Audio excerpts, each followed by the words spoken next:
우리 속담에 눈 가리고 아웅한다는 말이 있습니다. 기업체도 ESG, 환경과 사회, 그리고 지배 구조에 대해서 변하지 않으면 안 된다고들 이야기하고 있습니다. 지구온난화를 이야기하고 있습니다.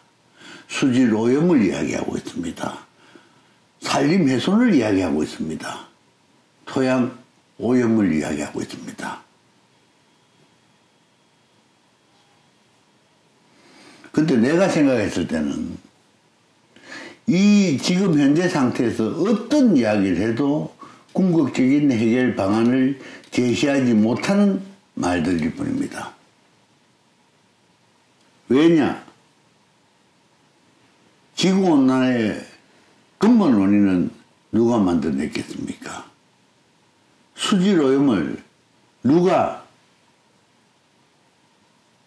토양오염은, 산림훼손은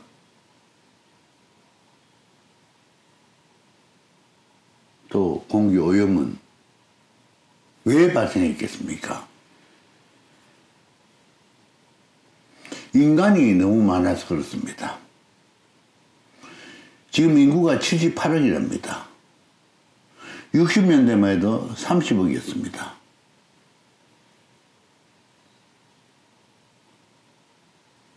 그러다가 40억, 50억, 60억, 70억, 80억 되는데 불과 5, 60년밖에 안 걸렸습니다. 지금 이 상태 그대로 가면은 우리 지구가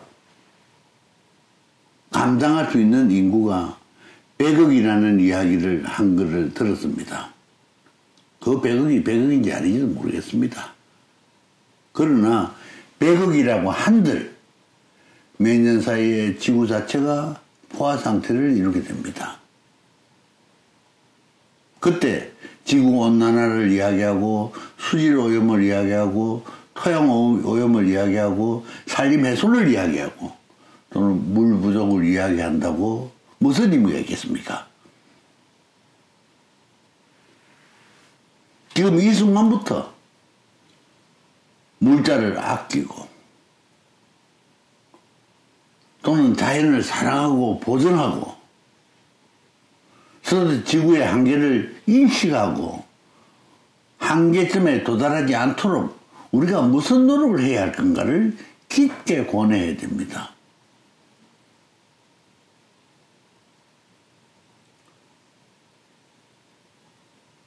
수많은 전문가들이 있고 수많은 고위직들이 있는데 스웨덴 출신의 여학생 한 명이 우리 지구를 걱정하는 이야기를 했다고 해서 그게 다인 것처럼 이야기하는 그 기성세대들을 나는 이해할 수가 없습니다.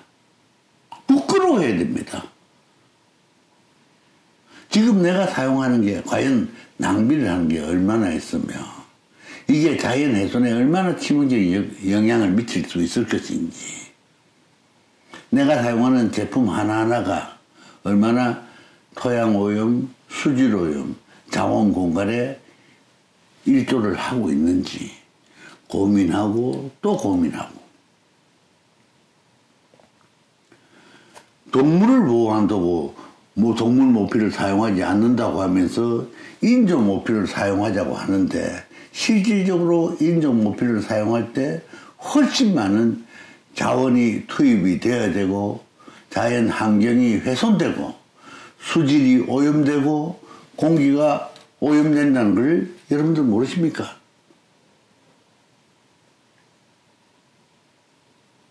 이 시대는요, 거의 지구가 스스로 자정할 수 있는 능력을 벗어난 한계점에 도달해가는 절대절명의 순간입니다.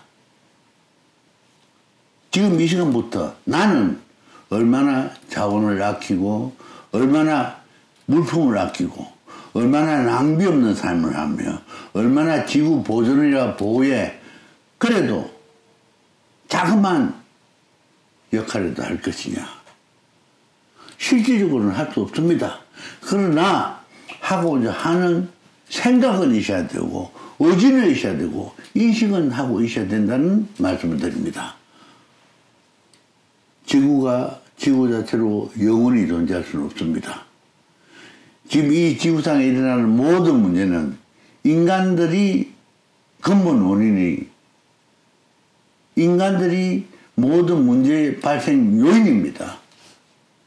내가 인간의 탈을 쓰고 있는 이상 숨을 쉬지 않고 살아가지 않으면 안 되니 물건을 사용하지 않으면 안 되는 입장이니 사용은 하기는 하되 최소한 절약하고 또는 자연보호, 지구보호를 위해서 무슨 일을 할 수 있는지 자그마한 것 하나부터 실천하고 실행하려고 해야 됩니다. 그렇지 않으면 언제 이 지구 자체가 소멸되어 버릴지 모르겠습니다. 물이 없으면 어떤 문명도 존재할 수 없고 기후변화에는 어떤 만물도 뜻대로 존재할 수 없습니다. 그게 인간이 처해 있는 한계입니다. 인간이 만물의 영향도 아니고 가장 지혜로운 동물도 아니고 인간이 없어 이 세상에 존재하지 않는 것도 아닙니다. 부족하고 능력이 없는 우리 인간의 존재를 인식하고 인지하고 조금이라도 지구 또는 자연 보호를 위해서 행할 수 있음이 뭐가 있을까 고민해야 됩니다. 여러분도 깊게 생각해 주시기 바랍니다. 감사합니다.